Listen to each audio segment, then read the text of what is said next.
Gosh, it really does put things into perspective, doesn't it? Just a marble floating in yeah. space. Speck of dust. Even more scary. Shall we kick off our news review? Please. We're joined in the studio by Editor-in-Chief of the News Movement, it's Becca Hudson, and Politics Joe's political editor, Ava Santina Evans. Great to have your company, as always, ladies. We're going to kick off with that virtual meeting that the Foreign Secretary held yesterday with 30 other countries she was hosting, and the talk was about how do we use diplomacy to reopen the Strait of Hormuz. Yeah. You can put a man around the moon, or you can orbit a man around the moon, but you can't sort the Strait of Hormuz, I think was the conclusion from that meeting. But, so Yvette Cooper chaired this meeting yesterday, 35 countries, including France, some Gulf states, and she seemed to put the onus of the destruction of the Strait of Hormuz onto Iran. I mean, obviously, we do know that there has been a bombing campaign. Arguably, that is a defensive bombing campaign. It was originally started as an offensive campaign by the US when they first launched those strikes onto Iran. And essentially what she had said was we need to work together to reopen the Strait, and she lamented the problems. She lamented oil not being able to get through, fertiliser shortages. It does really feel, though, that this is not quite moving at pace. You know, we're at a situation now where we're looking at petrol prices. They are skyrocketing.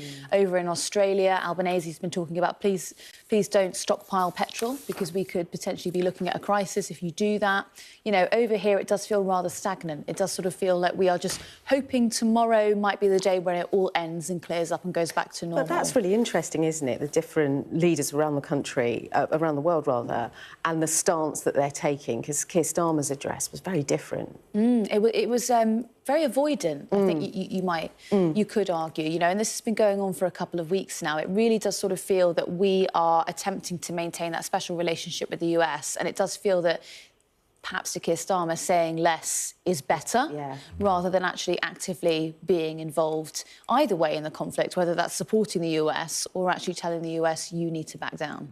I mean, the hope that it ends tomorrow is based on the fact that it actually could, because we don't know which way Donald Trump's going to go from 1 hour to the next, do we? Becca, let's turn our attention to the Daily Mail, because they're reporting under their headline Starmer's Summit that I think this is the start of Keir Starmer trying to, 10 years on since the vote, reverse Brexit. Is there something in that? They're very panicked over at the Daily Mail. This is obviously the paper that brought us the enemies of the people front page during the Brexit negotiations. So we've got an EU summit coming up. It coincides with the 10-year anniversary, if that's the right word, of our decision to leave the EU. And the Daily Mail kind of running this idea that actually this is kind of the beginning of sort of Starmer's plot to use their parlance to kind of, you know, reverse Brexit and kind of re-engineer our relationship with Europe. The sort of premise of the summit is around kind of agriculture and food cooperation, which has always been on the table. But the idea that actually kind of, you know, we've heard from Sadiq Khan, for example, that, you know, he's very keen for us to kind of look at kind of reversing Brexit and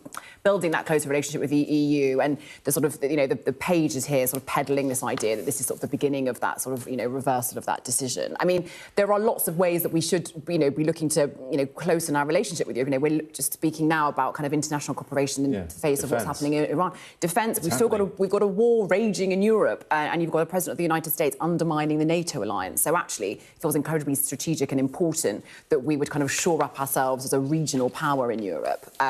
But they're deeply panicked. You can sort of sense the tension in the copy here. But I'm sure the government would say, well, this is not the case. They would say we've been clear that we've got no intention of reversing Brexit. There may be more areas of cooperation, defence being the obvious one, but I'm sure they would disagree with what the Mail is printing this morning. But also legislation. You know, we've been in line with EU rules since Brexit. That's never actually changed. You know, I mean, even this morning there's a story out about how under UK-EU guidance we're going to now have to rename marmalade citrus marmalade. Yeah, and, you know, this is because we want to trade freely or trade frictionless with the EU. We don't quite trade freely anymore. But, you know, frictionless trade with the EU, and that means that we have to meet their food standards. So, you know, we're in this de facto relationship with the EU, but we just don't have a label on it, and we also don't have a seat at the table. So this is neither making hardline Brexiteers happy or Remainers. No one's really happy because the EU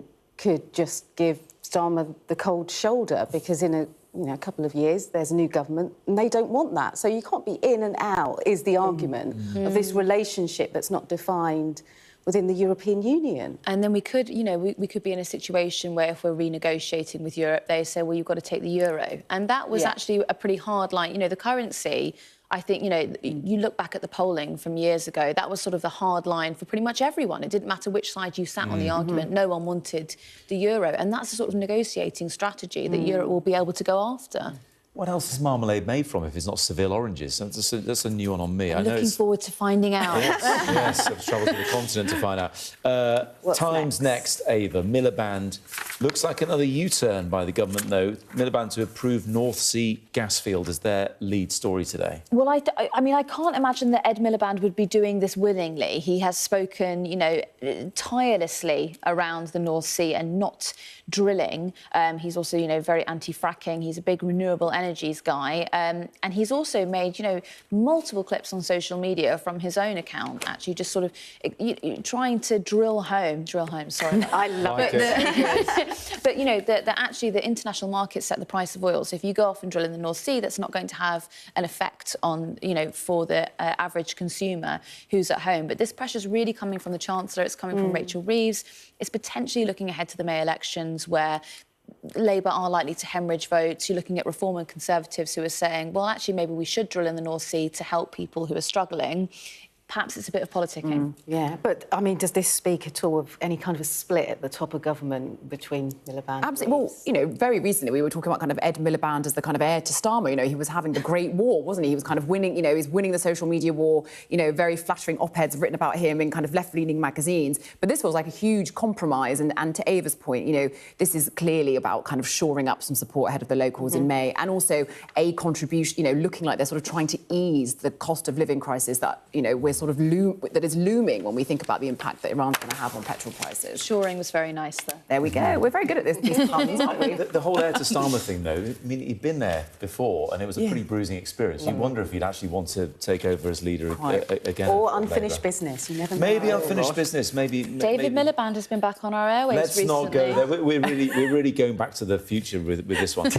Let's keep it here and now. Becca, The Guardian, Reform have made a sacking. They fired their official over comments he made by Grenfell. The main one being, it was a tragedy, but everyone dies in the end, is what this man said, Simon Dudley. Yeah, absolutely grotesque. They're nominated sort of housing secretary making the most kind of outlandish comments about the tragedy of Grenfell, which you pass as you drive out to Sky Studios. It is a very visceral reminder of, of what happened in 2017, and the idea that someone who wants to kind of operate at the sort of highest levels of government would say something like this, I think sort of speaks to sort of the quality of character maybe in the Reform sort of candidate pool. I was surprised it took as long as it did for them to sack him. Farage told us yesterday. You'd think these sorts of comments would sort of cause for an immediate removal from post, but there was this sort of 24-hour, nearly 48-hour lag on it. But, chalking this up to yet another kind of horrendous candidate. You had the Welsh Senate candidate with that sort of Nazi photograph. You've got 5 candidates for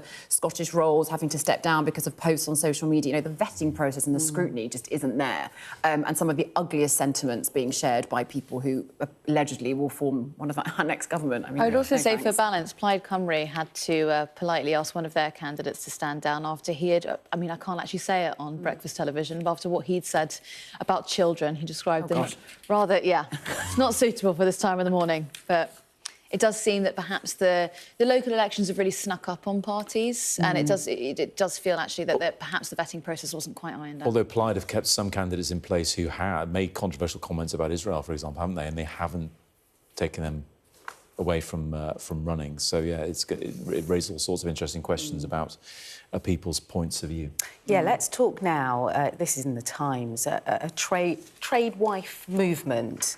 What is this all about? Who wants to tell me a bit more about this? Becca, you do it. Take it away. So it's this sort of internet movement, the tradwife movement. It's all about sort of celebrating sort of a traditional female role. Obviously, there's nothing wrong with that. you know, homemakers, childbearing, etc. And in news that will surprise no one, it seems to attract men who exhibit hostility towards women. So this is a survey by the Psychology of Women Quarterly. I assume you're a subscriber. I am, actually. I think we all should be. Looking into kind of, you know, what kind of men support this kind of, you know, sort of conservative movement. And the sort of hypothesis was that actually it's men who exhibit what's called benevolent sexism, so sort of an allyship with women. But perhaps I'm not that surprised, but actually the sort of men that sort of think that the trad wife movement is a positive thing are maybe men who exhibit sort of misogynistic views around women and sort of a repression and suppression of their rights. It's absolutely fascinating. If you look on sort of social media, these sort of trad wives are sort of glorified, you know, and celebrated. Nara Smith's a really famous one, for example. Ballerina Farms as Ballerina well. Farms. And they are hypnotic content makers. But there's also something slightly insidious about sort of trying to remove women from public life, I'd say. Yeah, there was that survey, wasn't there, of Gen Z young men who were in favour of their wives, their girlfriends, having to take their view on, you know, how much you spend, which was quite surprising, you know, the role in the house. And that was based here, rather than the US. Yeah. So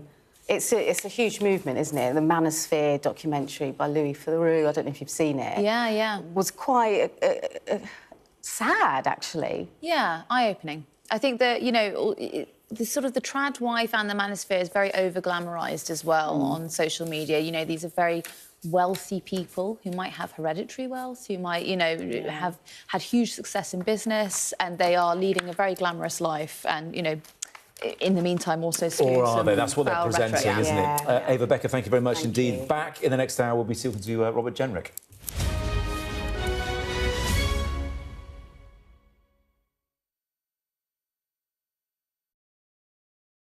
The best thing about being a Sky News journalist? I'm